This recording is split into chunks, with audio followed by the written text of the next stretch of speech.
নানান রাজনৈতিক দল এই নির্বাচনে প্রতিদ্বন্দ্বিতা করে। কোনোদিন তো প্রধানমন্ত্রীকে রামের নামে ভোট চাইতে হয়নি,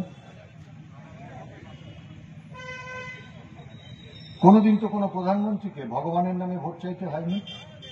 কাজ করলেন আপনি, ভোট পাবেন আপনি, সরকার করবেন আপনি, প্রধানমন্ত্রী হবেন আপনি, এর মধ্যে রাম কোথা থেকে আসলেন? আপনার নিজের যোগ্যতায় ভোট পাওয়ার পরিস্থিতি নেই তার মানে? আমাদের দেশ ভারতবর্ষ, এই দেশটা পৃথিবীর আর 5টা দেশের মতো না। আমাদের দেশের মতো এত ভাষা, এত ধর্ম, এত জাতি, এত খাদ্যাভ্যাস এ কোথাও আছে পৃথিবী? আমি এখানে যে ভাষায় কথা বলছি, 400 কিলোমিটার দক্ষিণে চলে গেলে আমার ভাষা কেউ বুঝবে না। আমি এখানে যা খেতে পছন্দ করি, 400 কিলোমিটার উত্তরের মানুষ তা খেতে পছন্দ করেন না। এই তো আমার ভারতবর্ষ। আজকে কি স্লোগান তোলা হচ্ছে?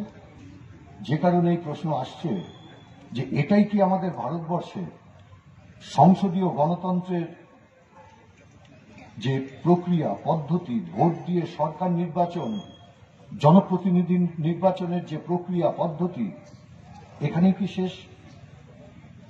আর হবে না? আমাদের দেশ বহু ভাষা, বহু ধর্ম, বহু জাতি, বহু খাদ্যাভ্যাসের দেশ থাকবে, বহুত্ববাদ থাকবে, কারণ ইতিমধ্যেই স্লোগান তোলা হয়েছে এক দেশ, এক ভোট, এক নেতা, এক দল, এক ধর্ম, এক ভাষা, এক খাদ্যাভ্যাস। থাকবে এ দেশ এক? গায়ের জোরে যদি একের ভাষা অন্যের উপর চাপিয়ে দিই, গায়ের জোরে যদি একের ধর্ম অন্যের উপর চাপিয়ে দিই, গায়ের জোরে যদি একজনের খাদ্যাভ্যাস অন্যের উপর আমি চাপিয়ে দিই, এ দেশ এক থাকবে? আমাদের দেশের সমস্যা কি? প্রধানমন্ত্রী নিজেই বিজ্ঞাপন দিচ্ছেন, মোদি কি গ্যারান্টি, 80 কোটি মানুষকে উনি 5 কেজি চাল দিচ্ছেন। দুটো প্রশ্ন, 5 কেজি চালে একটা 4 জনের পরিবার কদিন চলবে? 2 দিন, 3 দিন, 4 দিন, 5 দিন, বাকি 25 দিন? আমাদের বামপন্থীদের কত দীর্ঘদিনের দাবি, একটু চাল, একটু ডাল, একটু গম, একটু নুন, একটু চিনি, একটু আটা, এরকম 14টা জিনিস সস্তায় মানুষকে একটু দিন। আপনাকে বিনা পয়সায় কাউকে দিতে হবে না, একটু সস্তায় দিন। খুব কঠিন কাজ? দাবিটা কি খুব অন্যায়, অসম্ভব এই কাজটা? এই ভারতবর্ষেই তো দেওয়া হতো, কেন ফিরিয়ে আনবেন না সেই রেশন ব্যবস্থা? আমরা বলছি দিল্লিতে এমন একটা সরকার চাই যে মানুষের কাছে সস্তায় নিত্য প্রয়োজনীয় 14টা জিনিস তুলে দেবে, সেই সরকারটা আমরা দিল্লিতে তৈরি করতে চাইছি। জিনিসের দাম কোথায়? যেদিনকে প্রধানমন্ত্রী হয়েছিলেন নরেন্দ্র মোদী, গ্যাসের দাম ছিল 414 টাকা, মাঝখানে হয়েছে 1129 টাকা, এখন তো দুটো ভোটের গুঁতোয় নেমে এসছে 829 টাকায়। হিন্দু রাষ্ট্রের কথা বলেন না? অনেক হিন্দু ভাবেন হিন্দু রাষ্ট্র হলে আমি হিন্দু, আমার লাভ। 414 টাকার গ্যাসটা যখন 829 টাকা দিয়ে আপনি কেনেন, তখন কি হিন্দুর জন্য এক দাম, মুসলমানের জন্য আর এক দাম, পার্সির জন্য আর এক দাম, জৈনের জন্য আর এক দাম, বৌদ্ধর জন্য এক দাম, শিখের জন্য আর এক দাম, নাস্তিকের জন্য আর এক দাম? 14 টাকার কেরোসিনটা যখন 89 টাকা হয়, তখন কি হিন্দুর জন্য 14 টাকা, বাকিদের জন্য 89 টাকা? তাহলে যখন লুট হবে তখন সব গরিব, সব নিম্নবিত্ত, সব মধ্যবিত্ত এক। যখন ভোট হবে তখন শুধু ভোটারকে হিন্দু মুসলমানে ভাঙো। লুটের বেলায় সব এক, সব গরিবকে লোটো, সব নিম্নবিত্তকে লোটো, সব মধ্যবিত্তকে লোটো। শুধু ভোটের সময় হিন্দু মুসলমান, উঁচু জাত নিচু জাত, রাজবংশী অরাজবংশী, আদিবাসী কুর্মী ভেঙে দাও। এর ভিত্তিতে ভোট হবে? ভোট হবে না, জিনিসের দাম কমাও।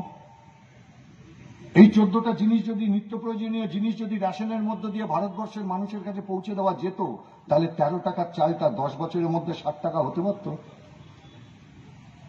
মানুষ যদি ন্যায্য দামে চালটা পেতেন, ভোরে দালাল যারা লুটে খাচ্ছে, চাষির কাছ থেকে সরকার যে দামে চাল কেনে অথবা ফোরে দালালরা যে দামে চাল কেনে, চালের দাম বেড়েছে 4.5 গুণ, কিন্তু কৃষকের ধানের দাম তা তো 4.5 গুণ বাড়েনি, ওটা তো 1.5 গুণ বেড়েছে। তাহলে 13 টাকার চালটা এখন পাওয়ার কথা 18 টাকায়। এই ফোরে দালালরা লুটে খাবে, আর আমি আপনি হিন্দু মুসলমান বলে ঝগড়া করব, আর 65 টাকা 60 টাকা দিয়ে চাল কিনব? এটা রাজনীতি। আমরা কেন বলছি নিত্য প্রয়োজনীয় জিনিস দিতে হবে রেশনের মধ্য দিয়ে? এতে একদিকে ক্রেতা যেমন কম দামে জিনিস পাবেন, উল্টো দিকে কৃষকও তার ফসলের ন্যায্য মূল্য পাবেন। আমার দেশে 77% লোক এখনো চাষ করে খান অথবা চাষের উপর নির্ভরশীল তাদের রুটি রুজি।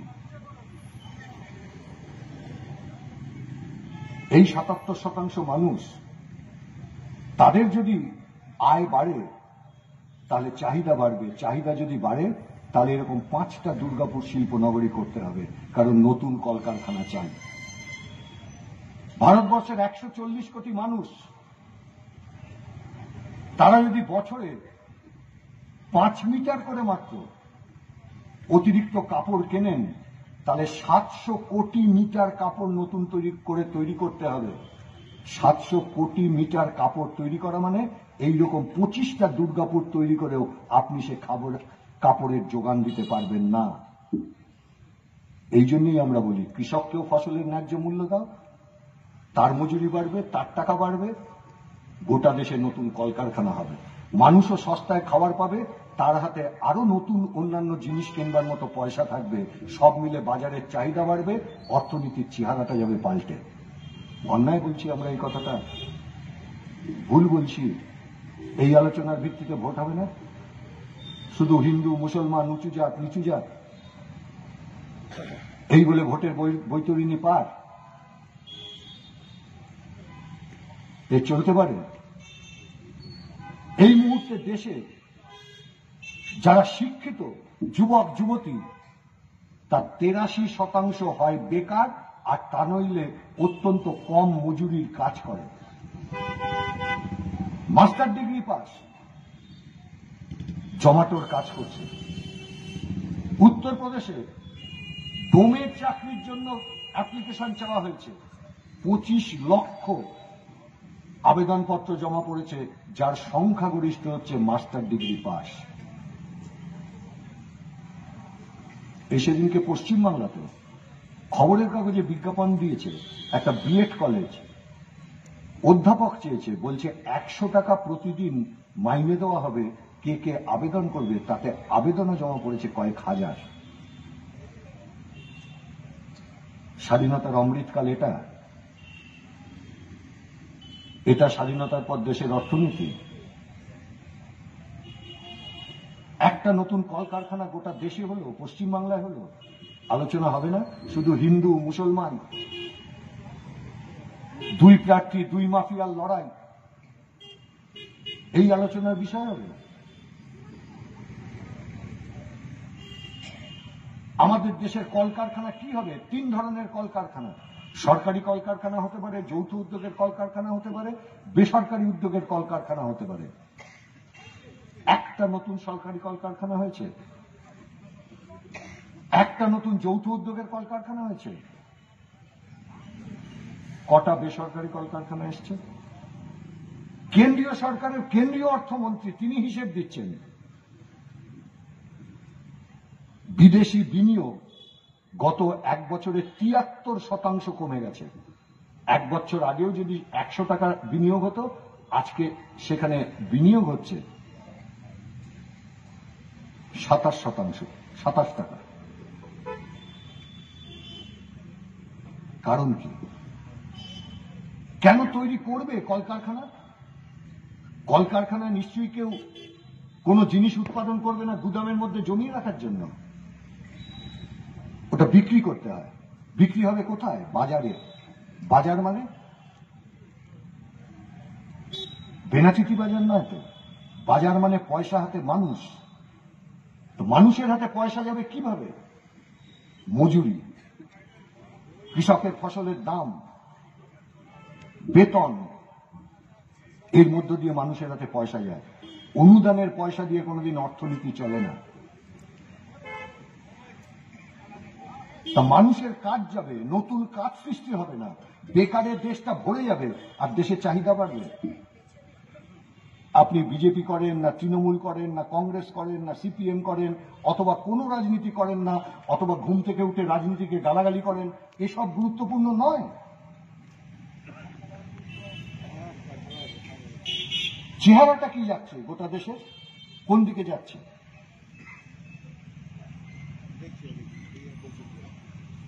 নরেন্দ্র মোদী বক্তৃতা করছেন, আমার সময় দেশের অর্থনীতি কত শক্তিশালী হয়েছে। এতদিন বলতেন $5 ট্রিলিয়ন আমি গোটা দেশের জিডিপি করব। 2006 প্রথমে বললেন 24 সাল, এবার 24-এ এসে বলছেন 26 সাল। এখন আর নির্বাচনী প্রচারে বলছেনই না, বলছেন 47 সালের দিকে তাকান, $35 ট্রিলিয়ন নিয়ে যাব। উনি 47 সালে থাকবেন কি থাকবেন না আমি জানি না, কিন্তু আমি থাকবো না আমি তো নিশ্চিত। আজকের যে 24 বছরের যুবক তার তখন বয়স হবে 48। আজকের কথা বলে উনি ভোট নিতে পারছেন না। গত 10 বছরে ও সরকারের পারফরমেন্স দেখে উনি ভোট চাইতে পারছেন না। 2014 সালে আপনাদের মনে আছে, আমার সঙ্গেও আছে, এখানকার যিনি বিজেপি প্রার্থী, তাকে যদি ধরে নিয়ে আসতে পারেন আমি না হয় আধ ঘন্টা থেকে যাব, ওই ইশতেহারটা পড়িয়ে বলবো উত্তর দিতে। বছর গেলে 2 কোটি বেকারের চাকরি, কর্মসংস্থানের কথা বলেছিলেন। আর শোনেন প্রধানমন্ত্রীর মুখে, কোথায় গেল? মানুষ যখন জিজ্ঞাসা করলো কোথায় গেল আপনার 2 কোটি বেকারের চাকরি, বলে পকোড়া ভাজো। আচ্ছা দিন, কালো টাকা বাজেয়াপ্ত, বিদেশে যত কালো টাকা আছে সমস্ত টাকা বাজেয়াপ্ত করে উনি নিয়ে আসবেন আর সবার ব্যাংক অ্যাকাউন্টে 15 কোটি টাকা করে দিয়ে দেবেন। আর শোনেন, কালো টাকা বাজেয়াপ্ত, নোটবন্দি একবারও বলছেন না প্রধানমন্ত্রী, আসলে ওটা তো কালো টাকাকে সাদা করার ফন্দি ছিল, একটা কথাও বলছেন। গোটা দেশের অর্থনীতিটা তছনছ হয়ে গেল এই নোটবন্দিতে। ছোট খাটো ব্যবসা বাণিজ্য, কল কারখানা তছনছ হয়ে গেল। একটাই কারণে করা হলো, 1, কালো টাকাকে সাদা করে দেওয়া, আর 2, ছোট খাটো ব্যবসা বাণিজ্য কল কারখানা কিছু রাখা যাবে না, কেবলমাত্র বৃহৎ যারা ব্যবসায়ী, বৃহৎ যারা কলকারখানার মালিক তারাই টিকে থাকবে, বাকিদের শেষ করে দাও।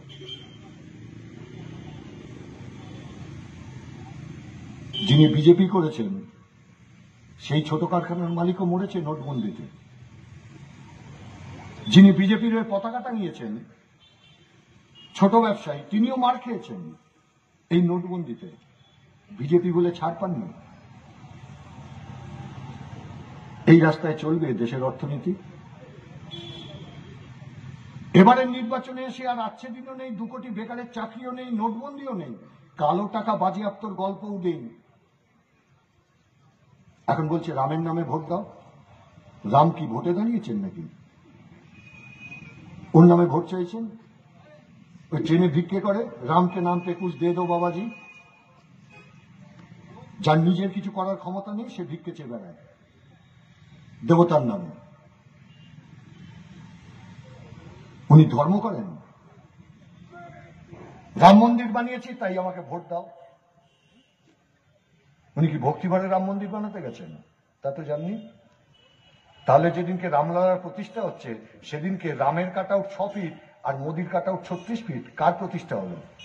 রামলালার না নরেন্দ্র মোদীর? আমি রামের বাড়ি বানিয়ে দিয়েছি তাই আমাকে ভোট দাও। এই দেশের সব আবাসহীন মানুষকে আপনি ঘর দেবেন বলেছিলেন 2022 সালের মধ্যে। 2014 সালে এই ছিল আপনার নির্বাচনী ইশতেহারে লেখা, সেই ইশতেহার আমার সঙ্গে আছে। আর আজকে এসে বলছেন, গত নির্বাচনের সময় আপনি বলেছিলেন যে আমি 5 কোটি মানুষকে ঘর বানিয়ে দেব, আজকে বিজ্ঞাপন দিয়ে বলছেন, প্রথমে বলছিলেন 4 কোটি মানুষের ঘর দিয়েছি, এখন নিজেই বিজ্ঞাপনে কমিয়ে দিয়ে বলছেন 3 কোটি লোকের ঘর দিয়েছি। এবার ইশতেহার বার করে বলছে আগামী দিনে আরো 3 কোটিকে দেব। তা 2014 সালে যে বলেছিলেন আপনি 2022-এর মধ্যে সব বেঘরকে ঘর দিয়ে দেবেন, স্বাধীনতার অমৃতকাল। মোদী কি গ্যারান্টি বলে আপনি বিজ্ঞাপন দিচ্ছেন, হাজার হাজার কোটি কোটি টাকা সেই বিজ্ঞাপনে উঠছে। খাদ্যের গ্যারান্টি, ওই যে 5 কেজি চাল বললাম মাসে 4 জনের পরিবার 3 দিন খাবে, বাকি 27 দিন। অথচ এই খাদ্যের নিরাপত্তা গ্যারান্টি আইন তৈরি হয়েছিল ইউপিএ 1 সরকারের সময়। আমাদের বামপন্থীদের দীর্ঘদিনের দাবি। ইউপিএ 1 সরকারের তৎকালীন প্রধানমন্ত্রী মনমোহন সিং, তৎকালীন চেয়ারপারসন সোনিয়া গান্ধী, দীর্ঘ আলাপ আলোচনা আমাদের মধ্যে হলো। যেটা দুঃখের কথা, আমাদের দেশ এতদিন ধরে স্বাধীন হয়েছে, এখনো পর্যন্ত মানুষকে আমরা খাদ্যের গ্যারান্টিটুকু দিতে পারবো না।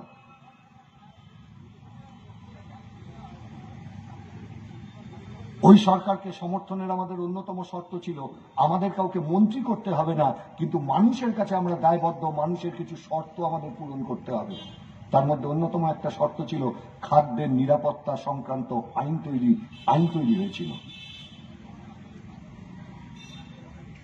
74% মানুষকে খাবার তুলে দেওয়ার জন্য আইন তৈরি হয়েছিল সেদিনকে। তার কমতে কমতে কমতে কমতে এখন নরেন্দ্র মোদী নিজেই বিজ্ঞাপনে বলছেন 80 কোটিকে দেন, মানে 54% নেমে এসছে, তাও 5 কেজি চাল। আর আমাদের কথা ছিল কিছু লোককে আপনি বিনা পয়সা দিতে হতে পারে, কিছু লোককে ভর্তুকিযুক্ত পয়সা দিতে হতে পারে, কিছু লোককে ন্যায্য মূল্যে দিতে হতে পারে। 3টে ভাগে ভাগ করে আমাদের দিতে হবে, যা খাদ্য নিরাপত্তা আইনের সময় ইউপিএ 1 সরকার, যা বামপন্থীদের সমর্থনে সেই সময় চলেছিল, তারা এই আইন এনেছিল। কেন বাতিল করা হলো? মানুষকে এখন ধোঁকা দিচ্ছেন। আর যেই মানুষ ধরে ফেলছে অমনি বলছে রামকে নাম পে ভোট দো।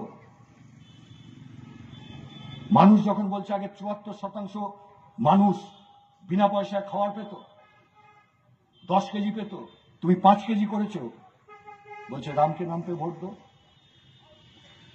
বলছো আর আগে লোকে 2 টাকা কিলো চাল পেত, দেশের 80% লোক, তুমি কেন বন্ধ করেছো? বলছে রাম কি নাম পে ভোট দো। এই চালাকি চলবে? এ চলতে দেওয়া যায়? যিনি বিজেপির পাশে দাঁড়িয়েছেন, আপনি ভাবুন তো, আপনি দুর্গাপুরের মানুষ যদি হন, কেন আজকে কোনো ইনভেস্টমেন্ট নেই? জানে না, সেল জানে না যে এখানে নতুন ইনভেস্টমেন্ট না করলে এই কারখানা বাঁচবে না?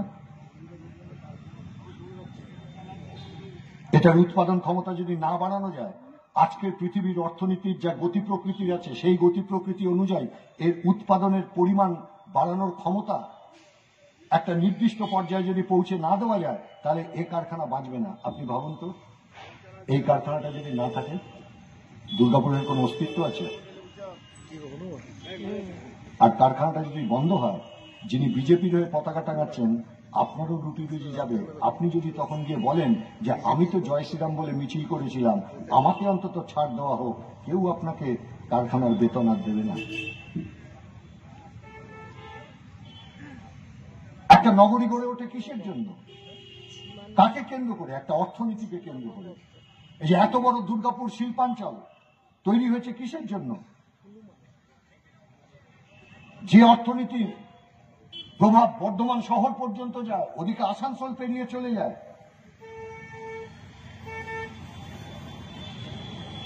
উৎপাদনকে কেন্দ্র করে একটা অর্থনীতি তৈরি হয়, আর সেই উৎপাদন কেন্দ্রকেই যদি মেরে ফেলা হয়, কেউ বাঁচবেন? কোন রাজনৈতিক দল আপনি করেন এটা গুরুত্বপূর্ণ না, আপনার অস্তিত্বের প্রশ্ন। এটা আলোচনা হবে না। রামকে নাম পে ভোট দো, এটাই আলোচনা হবে। কোথায় যাবেন? এই সবে শুরু হয়েছে, খবরের কাগজগুলো প্রাণপণ ঢাকবার চেষ্টা করছে খবর। আইটি ইন্ডাস্ট্রি জুড়ে ধস নামছে। আইটি ইন্ডাস্ট্রি জুড়ে, পৃথিবী জুড়ে ধস নামছে। ভারতবর্ষে এই ধস নামার পরিমাণটা তার দ্বিগুণ। হাজারে হাজারে ছাঁটাই হতে চলেছে। আরে আইটি ইন্ডাস্ট্রি নিজের কোনোদিন বাঁচতে পারে না। আইটি হচ্ছে একটা ডিপেন্ডেন্ট ইন্ডাস্ট্রি।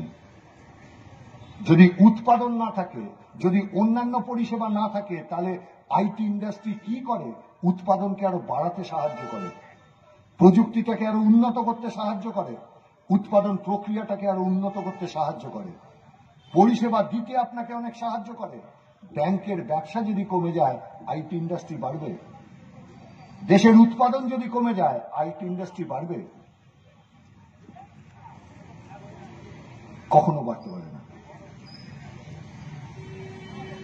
কোন সংবাদ মাধ্যমে আপনি খবরটা পাচ্ছেন? পাবেন না। কারণ ভারতবর্ষের সংবাদ মাধ্যমের এই মুহূর্তে ৭৫% মালিকানা দুটো লোকের হাতে, এক মুকেশ আম্বানি আর দুই গৌতম আদানি। আপনি যে সংবাদ পান তার ৯৩% নিয়ন্ত্রণে দুটো লোকের।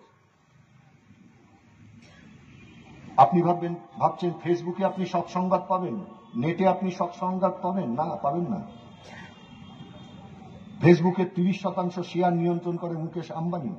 সে যেটা চাইবে সেই খবরটাই আমি লিখলেও আপনার কাছে পৌঁছবে না। সে যেটা চাইবে শুধু সেটাই আপনার কাছে পৌঁছবে।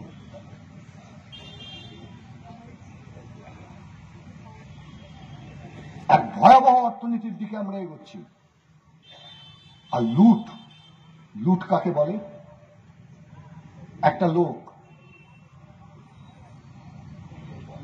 আজ থেকে ২৪-২৫ বছর আগে যখন নরেন্দ্র মোদী মুখ্যমন্ত্রী হয়েছিলেন গুজরাটে, লোকটা একটা বাস স্ট্যান্ডের মালিকও ছিল না। একটা বাস স্ট্যান্ডের মালিক ছিলেন না। আজকে ৭টা বিমানবন্দরের মালিক, ১৬টা জাহাজ বন্দরের মালিক। এবার ১৭ নম্বরটা কিনতে চলেছে আমাদের হলদিয়া। ১৬,০০০ মেগাওয়াট বিদ্যুৎ উৎপাদন করে তার নিয়ন্ত্রণে। এত পরিমাণ কয়লা খনির এখন সে মালিক। সে যদি মনে করে যে আগামীকাল থেকে ভারতবর্ষে তাপবিদ্যুৎ কেন্দ্রগুলো যদি তার কথা অনুযায়ী না চলে, তাহলে কাউকে কয়লা দেবে না, ভারতবর্ষের কোনো তাপবিদ্যুৎ কেন্দ্র চলতে পারবে না।